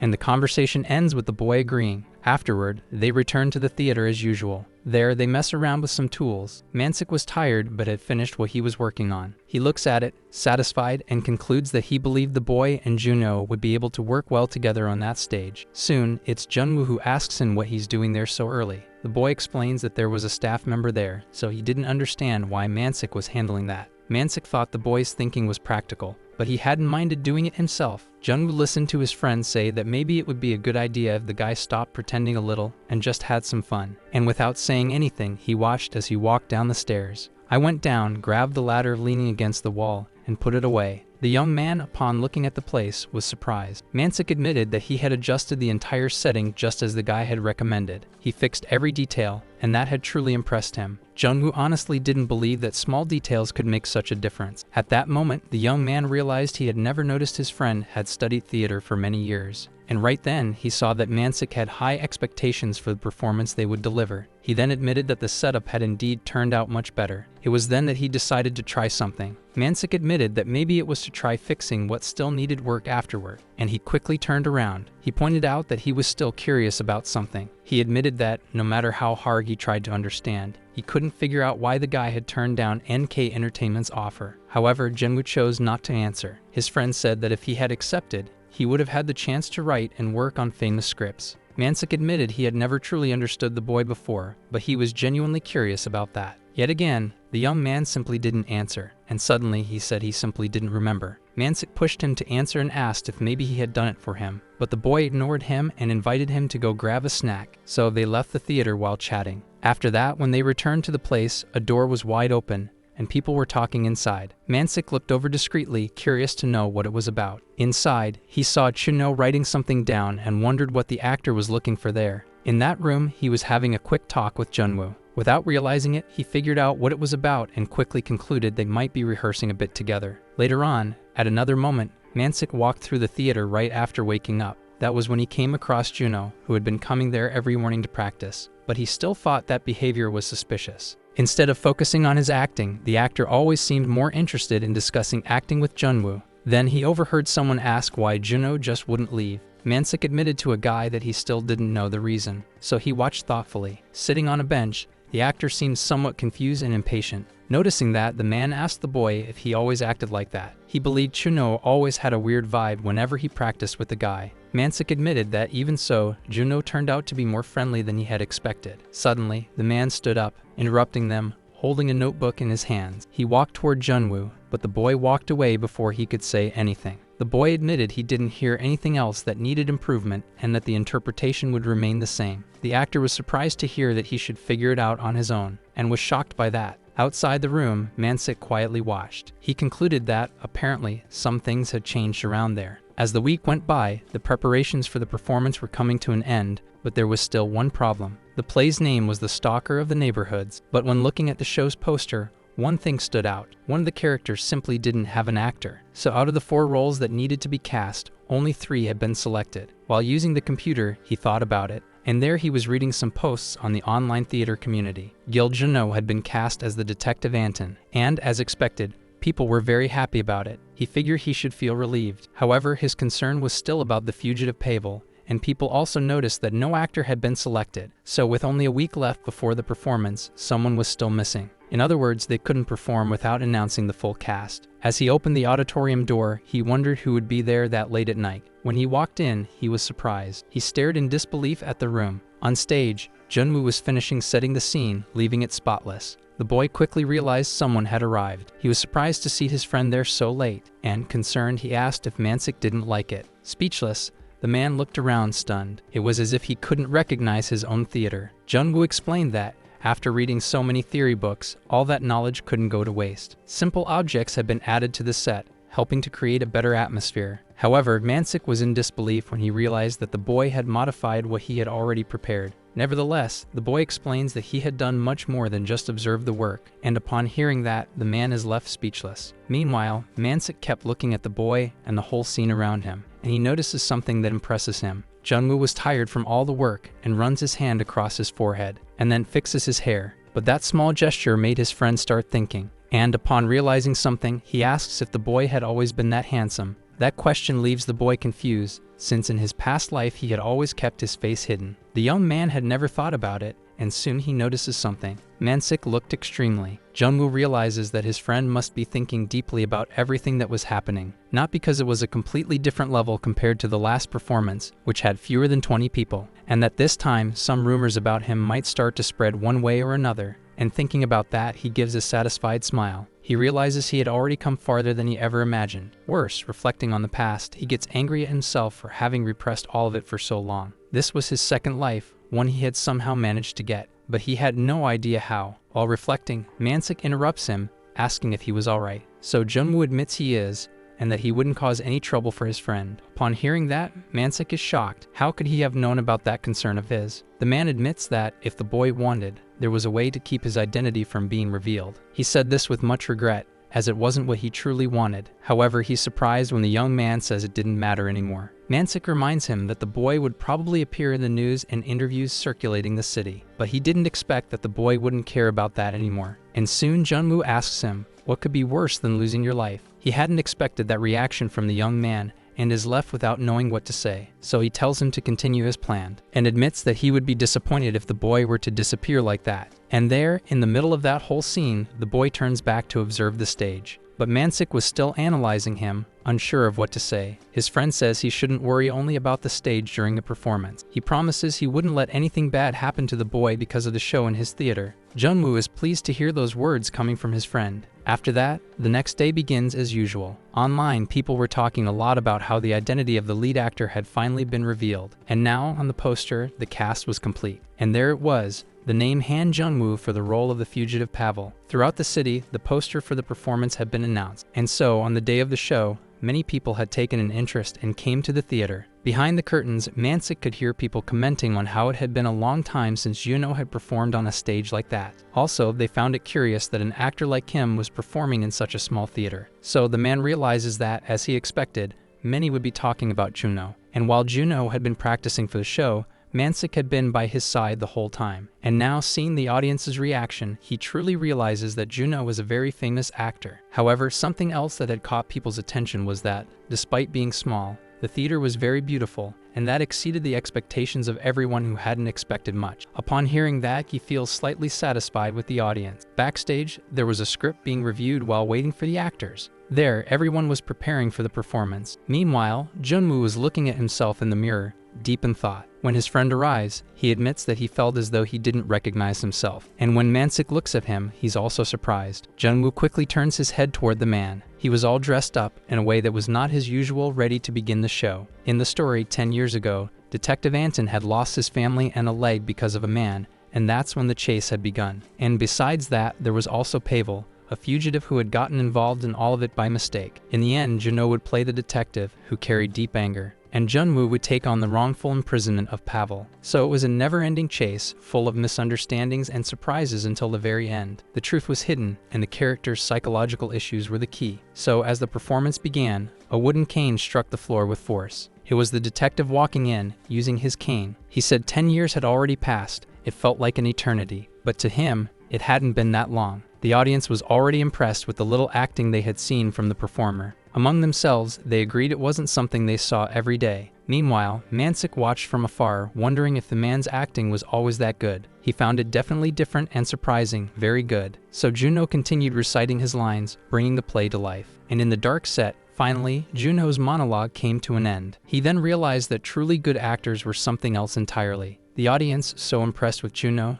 didn't expect there was still more to be amazed by. But suddenly, everyone was startled by a voice from the back, saying the detective had turned him into a monster. Junwoo's role was of a grown man who had indulged in all kinds of bizarre crimes for a long time. Despite being only 17, his voice naturally fit the character, so he continued acting as his outraged character. The audience was simply shocked. From the moment his words began, no one in the theater saw him as a teenager. Mansik watched with excitement. The audience was breathless, and more than that, they couldn't take their eyes off Junwoo. Finally, the climax in the story between the detective and the fugitive had arrived. A heated argument between the two, where Anton cornered the boy's character, leaving him with no way out. Pavel felt suffocated and misunderstood by the man. Then he shouted that it hadn't been him. Even Juno was shocked by the character's outburst. And suddenly, Pavel's mood changed, and the boy was no longer smiling. In a twisted manner, he began laughing a little and saying he was being serious. A woman in the audience was speechless. People simply had no reaction. Mansik watched from backstage, trembling with nerves. and soon he felt a rush of premonition, like every time Junwoo revived one of his lines. It was an overwhelming presence, a passionate performance. In that way, everyone in the audience was stunned. Backstage, the staff and NK team were also watching. Even Juno's manager was impressed. Everyone had been captivated by Junwoo's performance, and they were all left speechless. And finally, when the show ended, the curtains closed, and slowly, applause began to break out. The audience erupted in cheers. They had loved the performance. Backstage, the actors were relieved and proud of their work. Juno admitted that he had always been respected, but this time something felt different. The actor felt a bit embarrassed when he noticed that everyone in the audience now wanted to know about the unknown young actor. And as he looked around, he saw exactly what he expected. Everyone in the room had their eyes fixed in one direction, and it was Junwoo. And there, on stage, the boy waved, though he didn't show much excitement. The next day, the theater had simply become news. Online, people were talking about the performance and the discovery of the new actor. Everyone was commenting on the young man who had played his role with such talent. All this while they gathered to have a meal, with some bacon frying. Mansik was pleased and celebrated the hard work they had done. At the restaurant, they chatted about the celebrations and photo sessions. But suddenly, the theater owner grew serious as he wrote something down. Junwoo had a sad expression and hadn't touched his food. Meanwhile, his phone began to ring in his shorts pocket. Mansik grew curious, as the call was interrupting an important moment. So he stepped outside to answer it and said he'd be back soon. And then he hung up the call. He questioned if, just by appearances, someone could guess there was a talent for dancing. While complaining to himself, he was interrupted by someone calling out to him. He was surprised. He thought he was alone. An awkward man announced that he wanted to join the celebration, and he introduced himself as Yu Sangjin, a member of the production team from W Broadcasting. He said he was there with a very interesting proposal. From a distance, he looked over at the young Junwoo. Tired of it all, Mansik adjusted his glasses, wondering how he'd handle this. Unsatisfied, he questioned if the proposal was so good that it would ruin the moment. Yu explained that he wanted to be heard first about the show they were preparing, and he said it was probably something on a scale the man had never seen before. And with that, daylight broke over the city. In an office, there was a nameplate on the door of the team leader, Park Jong-gil. Inside, the man was holding a stack of papers in his hand, and meanwhile, he was reading carefully. It was a program called Actor Kingdom,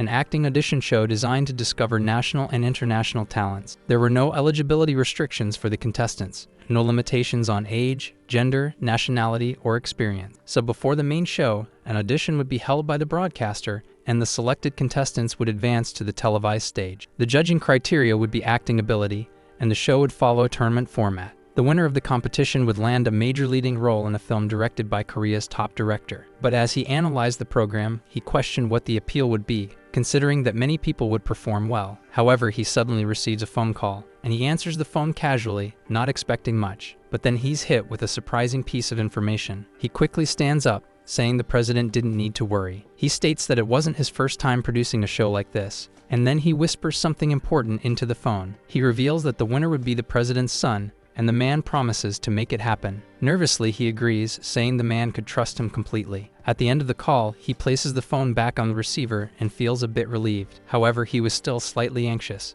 The call had been from Kang Gunim, the president of the Damien Group, a respected conglomerate with annual revenue in the trillions of won. The budget for this project exceeds 20 billion won, and the president is the main investor in the show. He has only one son, Kang Hyuk, and the real reason for this program's existence was to make him a superstar. Jun knew that part wouldn't be difficult. He just needed to draw more attention to young Hyuk. So he needed someone from the beginning to serve as a distraction so people wouldn't become suspicious. Someone not too skilled, but full of passion, who would come off as very cliché. And in the office, a man arrives saying he brought the list. Jun thinks there's probably nothing interesting since they're always the same people. But he gets intrigued when his employee says they were lucky to find something different. So the man picks up the papers to review. There were the details of Han Junwoo. He remembers hearing about him recently, acting alongside Juno. His employee says that, apparently, he had done well performing in the theater. However, Jun refuses to watch the boy's performance video, assuming it would be boring. The man begins to explain to his boss the young actor's backstory, that he was a small-town boy, an orphan, and that he never attended school. He started going to the theater every day and decided to act, and thus developed a strong friendship with the director Ju Mansik. Additionally, he had gone to the NK company, and Juno was there to watch him perform. Jun, after hearing that, became a little interested in the story. He thought that young people nowadays should put in more effort, and that audiences were a bit more discerning now. That's why this rural, irresponsible, and innocent young boy could now be participating in a tough competition in Seoul, and that could awaken something emotional in those watching. After all that, Jun says it was enough to call the boy in. His employee seems confused by the urgency. He starts to recall the recordings they had seen of the boy performing in the theater, and he had been impressed by such talent. However, he wouldn't be on the same level as Hyuk, who had studied since childhood in international acting schools with experienced instructors. When reminded of this by his boss, he comes to the conclusion that it's true. The man explains that the boy would probably attract attention at first, but wouldn't compare to Hyuk's level. He also says that with that face,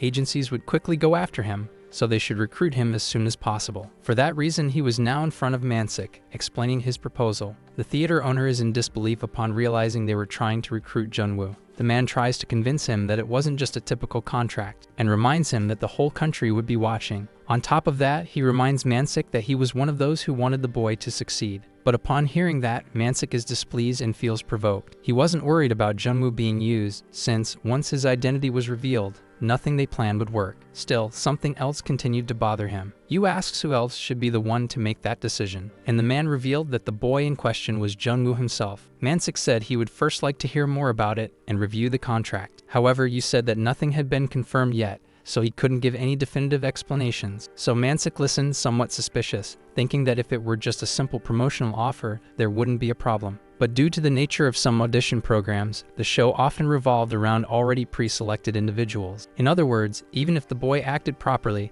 they could still manipulate things and spark everyone's imagination, because they had the power of editing. They might even find reasons to conceal the boy's talent. What if that happened? The show would lose its meaning. Still, he recalled that the entire country would be watching, and he began to consider how interesting it would be to have such a massive audience watching the young boy. But he quickly remembered that perhaps this wasn't what Junwoo wanted, and he concluded that maybe he was being too greedy, and the boy wouldn't find that very appealing. His approach to acting was different from the others, and Mansik began picturing Junwoo among other young people only chasing popularity. However, even while reflecting on all that, he still had a strange feeling. So he placed a hand on his head, lost in thought. Inside the restaurant, the young boy realized what was going on. By analyzing the conversation, he concluded that his friend was busy at such a late hour because of him. When he looked at Yu, he remembered the show Actor Kingdom from his past life. It had happened on a large scale and had gained international attention, and the winner was the heir of a wealthy family. After the conversation ended, Mansik returned to the restaurant, and he was immediately surprised when the boy asked if he'd had a good talk with Yu. The man was shocked to realize the boy had been paying attention from the beginning. Junwoo apologized for all the trouble his friend had gone through because of him, acting as if Mansik were his manager. Mansik asked why the boy was even interested, considering he always turned down such offers. As the boys remained silent, the man asked if he was right, but he noticed that this time was different, because for the first time, the boy had shown genuine interest and curiosity in something. Junwoo had never shown interest in the attention he had received until now, so the man was stunned when he realized the boy actually wanted to participate. He was confused about why he would want to be part of that kind of program. The boy admitted that he was a bit curious, and that he wanted to see if it would be different this time. Still, his friend didn't quite believe it, but he admitted that he wouldn't stop him, since it was the boy's choice. Upon hearing that, the boy asked how much the prize money was, and Mansik estimated about 100 million won. Junwoo said that if he won that amount, he would give it to Mansik as a thank you, since the man had gone through so much because of him. Besides, the theater itself was too small for the growing number of people, and it wasn't something he could manage on his own. Mansik felt that the boy had known all of this all along but was trying not to show it. Furthermore, he wouldn't be able to manage the theater from far away. His friend would have to move. However, Mansik said that no matter how talented he was, the entire broadcast would be carefully orchestrated. But Junwoo didn't seem to care about that, and Mansik couldn't understand what had suddenly changed in the boy to make him change his mind. While deep in thought, Junwoo began to remember several moments when he was amazed by great acting. When he used to watch television, not knowing that one day it could become his reality. So he sat quietly, unsure how to explain that to Mansik. Then he simply decided to say that he thought it might be fun. And at that moment, the theater owner realized that the boy was actually serious, and he didn't understand why the boy would want to enjoy himself in a competition like that, which didn't match his personality at all. Mansik agreed, but warned him that he didn't need to do everything the production told him to. And while he explained, he was caught off guard by Junwoo asking if the real interest of the show wasn't just using him. Junwoo was curious to know whether they would gain anything by doing exactly what the show asked. But when he saw there was no clear answer, he concluded they wouldn't. So he decided they would do things their own way. Mansik was in disbelief when he heard the boy say he would join the show just to do things his own way. And so Junwoo turned his back, saying that was exactly what he planned to do. And in response, the boy asks if it really mattered how it would all begin. After that, posters about the new program were spread all over the city. There, the announcement for Actor Kingdom was being made. Following that, the preliminary auditions to kick off the program's recordings had already begun. There, countless actors gathered in hopes of passing the acting test. Several young people were practicing with each other before stepping up to perform. Among them was Junwoo, calm as always and showing little reaction. He listened to many of the young people talking about how nervous they were and the possibility of performing in front of the whole country. The actors held script pages in their hands, practicing. Meanwhile, he watched their nervousness from a distance, and he couldn't help but conclude that, apparently, everyone was busy. To quickly select multiple candidates, the preliminary evaluation was conducted through improvised acting. They had to perform a spontaneous scene of about 1 minute based on a given situation and role. For example, a failed artist and confession. When those two words were given, the actor had to quickly create a scene, establishing a character and the appropriate emotions. Since the number of participants was high, they needed to narrow it down significantly for the main competition. After that, Junwoo walked through the hallways of the building and soon heard a man saying he was going the right way. You pointed him in the direction he should follow. When he entered the room, he came across a table of judges who were planning to record some interviews along with the audition videos. But first and foremost, the participant they should focus on most was the young man. And after the first episode, Hyuk could appear officially,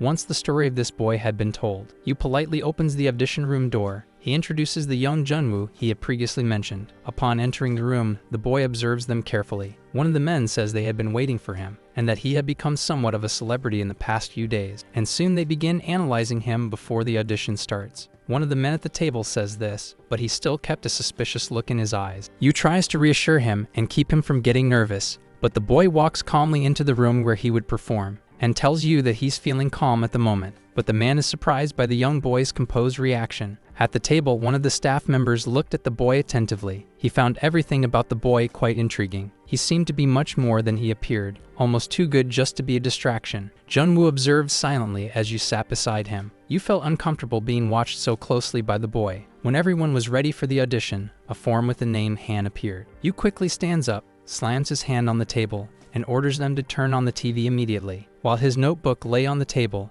the man looked around. Feeling nervous, he arrives at a conclusion. By analyzing the young man, he knew they were there to discuss how to best use Junwoo's skills on television. Noticing him staring, the boy asks why he's looking at him like that. Yu tried to figure out if he really was just an innocent kid who had grown up in the countryside. If the boy behaved properly, he could keep appearing on the show's broadcast, even if his skills weren't all that great. However, typically, the young participants would try to make a good impression, the exact opposite of this boy. While everyone remains silent, Han begins to wonder why they were all avoiding him so much. One of the men continued to observe him attentively, and soon they hear the boy's voice asking what he was supposed to do. One of the evaluators realizes that the feeling he got from the boy was good, though he still didn't fit the expected image. He takes a deep breath and feels satisfied noticing that the young actor didn't seem nervous. Han quietly listened to what the man was saying, and was surprised to hear the boy's voice saying it would be a book. Then he looks at the boy again and concludes that he probably didn't know the show's production cost was around 20 billion won. He points out that even famous contestants made an effort to leave their mark. However, Han wasn't interested in that tiresome subject and yawns, and soon hears someone say the chosen words for him were tornado and confession, and that he could begin his performance. He turns his face while some people nearby are talking. The boy extends his index finger,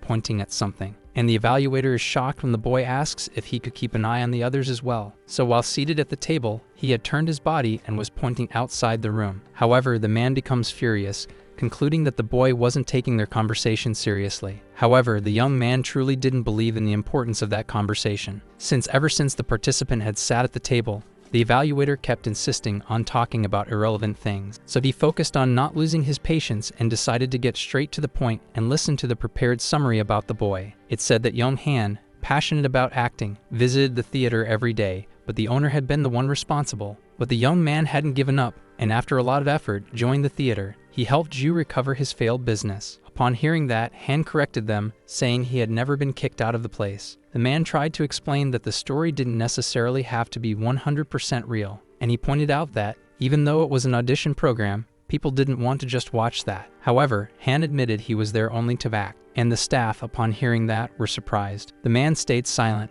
watching without saying anything, and the young man stared back at him, waiting for a reaction, and he concluded that it felt like they were trying to convince him to commit fraud, not act. The staff member said he had made a mistake in forgetting that it was the boy's first time in a presentation like that, and then said that the boy had come there to act, so he should give the performance he truly wanted to give. He asked the boy what kind of acting he was most confident in doing. The man was surprised and questioned why he was even there. He also noticed that the boy, who was supposed to do a preliminary performance, hadn't brought a single script. The man pointed out that he didn't believe the boy had shared a stage with Juno for no reason, asking if he had memorized all of his lines. He explained that usually people brought their own scripts for an occasion like that, but some didn't. Han admitted that he had come because he was informed it would be an improvisation-based performance, and he didn't understand why everyone was so shocked that he hadn't prepared anything for that day. So the man began to reflect on the boy's knowledge. He knew that for improvisation tests, people usually prepared for as many scenarios as possible. He explained to the boy that in shows like that and in any other, human emotions are limited, even within their roles. So people prepared to make suitable lines come out naturally, and that was exactly the reflective ability technique. In other words, improvisational acting skill is basically divided that way. However, while explaining, he was surprised when the boy asked about the other things, since in addition to that, there were emotions, roles, situations, and so on. Still, the man didn't expect to hear the boy say that if the program had a defined scope, it would actually be convenient for him. And after that, he gave a slight twist of his neck. He concluded that since the boy had little experience, he was struggling to understand, and Han grew upset upon hearing that, at that moment, he was simply supposed to just do his best. And just before he began to believe the boy's skills would be terrible, he started to wonder what actor Juno had seen in him. But regardless, he concluded that skill wasn't what mattered here. The man waited with his arms crossed. Everyone else had already left the room, and there he sat, reflecting on the boy. And he was surprised when he heard someone say they found the boy interesting, and that they thought it was a waste to use a boy like that in such a way, with that face, that presence, and his story. But the man pointed out that he didn't seem like the other young participants. One man advised the other not to suppress the boy's image too much, and that they should capture him with a sorrowful image. In a serious tone, he told his employee that he wasn't joking, and the man stared back without a reaction. He knew that his boss didn't act like that without a reason, to be that greedy. But he also understood that many of the young people there didn't dream of becoming singers. The boss pointed out that there was always a way for models, unknown actors, and regular people who caught his attention. So he expressed that in a high-level company, even the signing bonuses were strategic and carefully planned, and that young people with popular appeal were more easily promoted and selected than unknown talents. And there the man turned to his boss, remembering something he had said earlier. Thoughtful, the boss reflected on it and agreed, saying that was what they would do. Outside, dozens of young people were waiting for the auditions to begin. Among them, standing alone, was young Han. One of the girls recognized him, believing she had seen him somewhere before. And soon someone confirms, saying he was the one who had performed in the theater alongside Juno. Upon hearing them talking about him, he slightly turns his face and glances at them from the corner of his eye. But when they realized the boy had heard them, they quickly turn away, embarrassed. Meanwhile, the young man was still waiting and suddenly notices something. The young people outside could hear the sound of crying coming from inside the room, and it had to be someone acting. Inside the room, he hears voices saying they didn't feel confident, and that their tears had dried up from nervousness. Listening to the scene, he realizes the person had failed to create the realistic sound of crying. As he walks, he's startled to notice something. Lying on the floor in front of him was a notebook and some notes. He looks around, trying to find out who it belonged to. However, all the young people nearby were busy reading their scripts. Each of them clutched their notebooks tightly in their hands, and at that moment, he realizes he was the only one without one of those. So he wonders if he had failed the screening and been abandoned. He calmly sits down with the script in his hand and begins to analyze each page it contains. He reads what had been written. With the notebook in his hands, he reads through it, and focused on what he was reading, he paid no attention to anything else around him. With a slight smile, he's pleased to realize he had never thought about things that way. And so he picks up a pen to add other notes alongside the existing ones, and remains there, seated just like the other young people in the room. Time goes by, and they all remain inside that large room of the company. Suddenly, a girl appears, breathing heavily, clearly worried. Upon spotting the young boy sitting there reading, she is startled. Han was calmly making notes on that script. She turns and, crying, asks who he is, and furiously, she tells him that the script is hers. The young girl was simply in disbelief upon realizing he was practicing using her script. He apologizes and explains that he thought someone had simply thrown it away. Still shocked, she says the boy has no idea how much a script like that costs, and that he had just looked at it for free. Han says he wasn't using it to rehearse, but that he did make some notes on it, and apologizes. The young girl still can't believe the boy had marked up her expensive material so casually. Seeing how much she cared about her script, he says he could pay her back. However, she refuses his offer and yells that she doesn't want to see him there again. And with that, she turns around, walking away from the boy and leaving him alone. After that moment, Han realizes that might not have helped at all. Meanwhile, the girl reviews the material that had been tampered with, and with the script in hand, she begins to analyze the notes the boy had written. Even she is surprised by what she reads, and sitting there alone, she becomes increasingly engaged with the new annotations. She flips through the script faster and faster, eager to see everything that had been written. Each line of dialogue in the scenes had been transformed into action notes, like tapping, footsteps, and a throat swallowing saliva, as well as a hand slapping a table, and the repetitive clicking sound of a pen. Instead of voice, the emotion was conveyed through physical sound, like rapid eye movement and gradually intensifying gestures. The young girl, reading the new script notes, is amazed, as even the exact timing for each action had been marked. The boy had rewritten all the lines to be performed without using his voice, and somehow he had made the script better than before. Not understanding, she wonders why he had gone through all of that if it had been just for fun. Looking at the other young people rehearsing, she concludes it couldn't have been for fun. She couldn't understand why everyone else was rushing to rehearse while the boy had done something like that in the meantime. Meanwhile, the young man waited on a sofa, lamenting how long it was taking. Bored, he let out a deep sigh, wishing time would go faster. Next to him, he quickly notices the girl approaching with the script in her hands. She walks up to him and hurriedly asks how he had made those kinds of annotations. Curious, she stares at him and asks why and how he had done it. However, Han didn't understand what she meant with all those questions. Worried, she looks around before replying. Embarrassed, she asks if she could use the boy's annotations for her audition. He didn't expect the girl's reaction and was shocked. And as he observed her, he found himself processing the situation he had been dragged into. He quickly concluded that this had been the reason she had come after him. But what he couldn't understand was why she was asking permission for something she had claimed already belonged to her. But the girl was surprised to realize he had done such a good job with the notes and simply didn't want them. The other students at the academy were always trying to gain the best advantage. From a small tip to a major idea,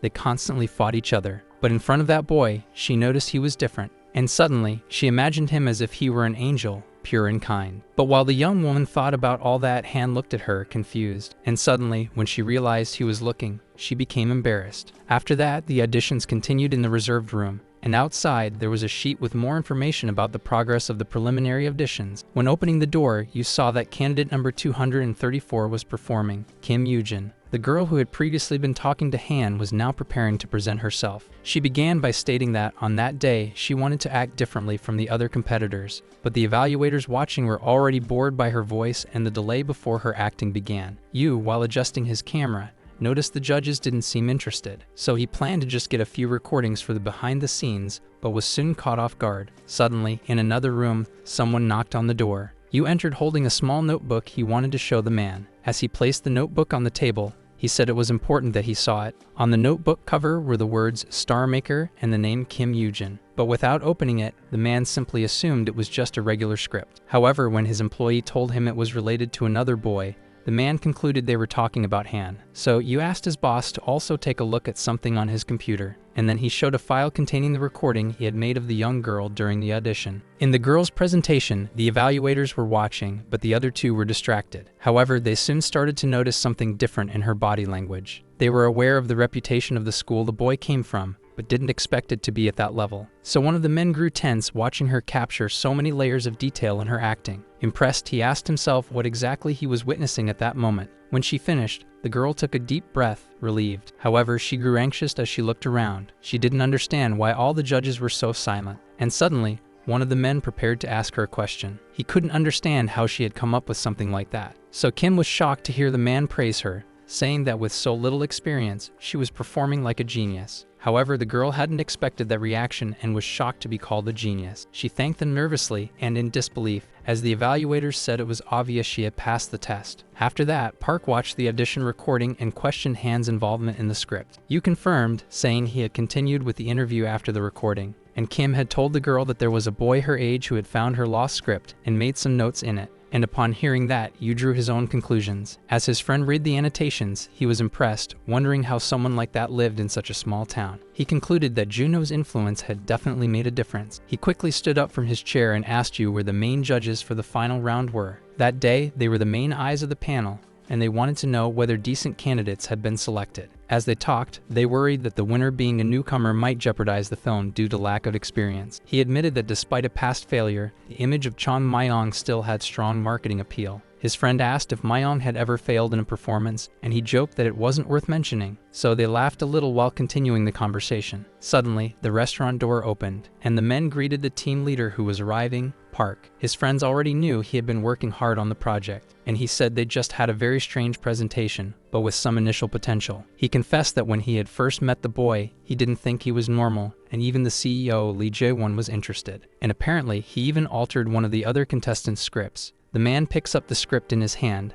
asking why Park was bringing that subject up at the restaurant. But as he reads it, he becomes curious. He concludes that they would return to the matter later, back at the company. And he's impressed when someone informs him that much of the boy's learning was believed to be like Guild Shounen. Myong leans slightly over the man's shoulder, trying to read the script too. Even though the young ones were interesting, he would just appear and then vanish. The man reflects, knowing the boy was good at acting. However, as he analyzes the script, he wonders how the boy had thought of that. Inside the company, the auditions were still ongoing, and the final candidate was being called. They recognized him, knowing he was the boy from the first episode's recording. So Han calmly enters the room before his performance, but he quickly puts his hand on his stomach, realizing he was hungry. One of the judges remembers that there were instructions to give the hardest role to a boy to interpret. Staff members are startled to realize this. He looks at the form with Han's information, and doesn't understand why the boy's educational and professional background was left blank. He concludes that maybe the boy was trying not to hide behind the name of the famous actor Chuno.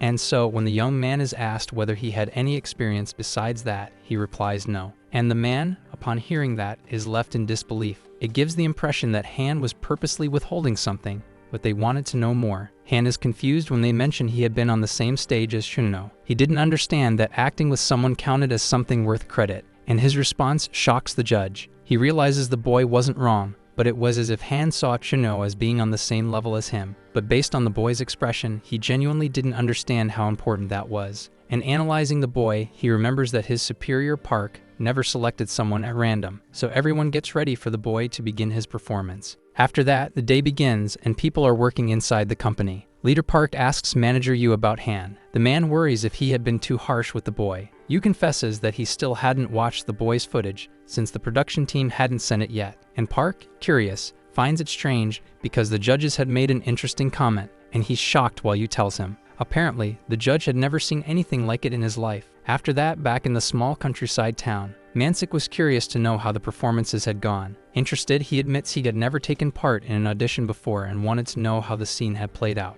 But before the boy responds, he falls silent in thought and admits he hadn't imagined there would be so many people because of him. However, his friend is astonished, imagining what other people like the boy might be like. There had been dozens of young people, all nervous and preparing to perform. And remembering it, Jun-woo gives a slight side smile. He admits he had learned a lot that day too, and Mansik watches without reacting. He believed the boy might lose interest due to a lack of certain skills, but that didn't matter. Meanwhile, the company responsible for the show continued its regular operations. There, the recording studio was set up with professional lighting. And so, the host Seo Yeon-mei welcomed viewers to the beginning of Actor Kingdom. She believed everyone was curious to learn more about the first mission of the show. She stated that the first important thing for an actor was how much they could captivate the audience's eyes, and then prepared to reveal the first mission for the participants. She said she believed that probably no one there had seen that movie, a production that had been directed by Gu Dep-mayon, who now served as one of their judges. Unknown characters, and not unusually different genres, all isolated on a deserted island. In an extreme situation, they become trapped on the island due to an accident. Incidents occur, and the truth is uncovered, and the past is gradually revealed, strangely interwoven with the characters. In an impeccable way, the narrative is built, leading to a perfect ending, and each actor delivered an outstanding performance. As a result, most of the awards went to the cast of that work. Beyond the directing, script, and soundtrack, it was a work so famous that it was ranked in film history. So the first mission for the participants would be to choose and perform the role they found most important in that film. She says they could interpret the character with creative freedom, and the goal was to leave an impression more striking than the original. The audience was commenting on the participants they had recognized. Chon Myong observed, analyzing the crowd, and he was pleased to see that their reaction hadn't been bad so far. From a distance, he spotted Seo Yeon-mei and called out to her as she continued the program presentation. He shouted to her, telling her to pay attention. She admitted she was curious to know what had motivated so many young people to show up for those recordings. On the other side, one of the commentators said he had found a unique participant, and he soon called for participant number 97, Han Junwoo. The camera quickly focused, filming the boy among the other young contestants. He appeared on the big screen as the commentator admitted that he had watched his performance with Gil Junho and was impressed. He was startled when he heard the boy ask if he was referring to the scene where he played the madness of a criminal. Junwoo admitted that he had played a murderer before he started acting. Embarrassed, the host quickly changed the subject to avoid compromising the show. He grew uneasy with the answer he just heard. He asked why the boy didn't react with humility or enthusiasm when receiving praise, expecting a more emotional or committed response. The man said he had heard that the boy was working in construction at such a young age and without his parents. Junwoo confirmed, saying it was true. The commentator acknowledged how hard it was for young people to support themselves without help or family. Junwoo explained that it was a physical job, but his rent wasn't expensive, so life wasn't too difficult. He was content with the young man's response. He also asked if it hadn't been lonely being on his own all that time, and if the boy didn't wish he had seen Seoul sooner. Junwoo admitted that where he lived was quiet, and there was nothing bad about that. The commentator pretended to be satisfied, but couldn't understand why the boy couldn't act a little more emotional or friendly, and so they continued the interview for a little while longer during the program. After that, the man sat at the table. People had no reaction while watching, so quiet. He reflected on what was happening and realized that it didn't matter what he asked. The presentation wasn't going the way he wanted, and now he didn't know what else he could ask Junwoo. After the program ended, some people gathered in a room, sorting through small slips of paper with the names of the characters. As expected, the most popular role was Bak Do-hyeon, but 2 of the 5 actors had already withdrawn from it. However, the real highlight of the film would be Ta San-nen, not Bak Do-hyeon. But suddenly, while doing this work, the man was startled. He was surprised to see that an actor had chosen the role of a background character who barely appeared, which raised curiosity. Even so, many had already said that he was talented, which could suggest he was trying to stand out in a subtle way. So the man stared at the role, analyzing it. He soon realized it was the character Lee Min-jun, and few people knew it was actually a very significant role. And the actor who had chosen it was Chong Hyuk. The man knew that the boy had built his education and professional experience abroad since childhood. He noticed that his friend had picked up on something strange. He admitted that he was confused and asked if someone had mistaken it for a different film. Upset, they stared at the roll, wondering who had sent that incorrect information. Our video ends here.